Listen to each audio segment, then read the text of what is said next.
ఏంటి, బాదం పాలు కావాలా? బయట కొంటే రేటు ఎక్కువ, క్వాలిటీ తక్కువ. అందుకే ఇంట్లోనే మహా అద్భుతంగా ట్రై చేద్దాం రండి. ముందుగా బాదం పప్పులు, జీడిపప్పుల్ని నీళ్ళల్లో పడేయండి. అవి పాపం రాత్రంతా నానబెట్టడం మర్చిపోయి ఉంటే ఇలా వేడి నీళ్ళలో వేసి అర్జెంట్ బాత్ చేయించాలన్నమాట. ఇప్పుడు ఆ బాదం తొక్కల్ని వలిచేయండి. ఒక్కోటి వలుస్తుంటే మన ఓపికకి పరీక్షే అనుకోండి. తర్వాత వీటిని మిక్సీ జార్లో వేసి కాస్త నీళ్లు పోసి గర్రర్ అని తిప్పేయండి. అబ్బో, మృదువైన పేస్ట్ రెడీ. స్టవ్ మీద పాలు పెట్టి అవి బాగా కాగే వరకు ఆగాలి. పాలు పొంగిపోకుండా చూసుకోండి బాబోయ్. లేదంటే అమ్మ చేతిలో తిట్లు ఖాయం. కాస్త కుంకుమ పువ్వు ఉంటే వెయ్యండి.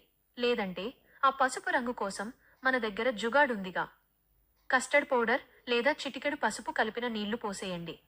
ఇప్పుడు పంచదార మీకెంత స్వీట్ కావాలంటే అంత వేసుకోండి. మనం ఇందాక మిక్సీ పట్టిన ఆ బాదం పేస్ట్ని కూడా వేసి బాగా తిప్పండి. ఆ వాసన వస్తుంటేనే ఎప్పుడు తాగుదామా అనిపిస్తుంది కదూ.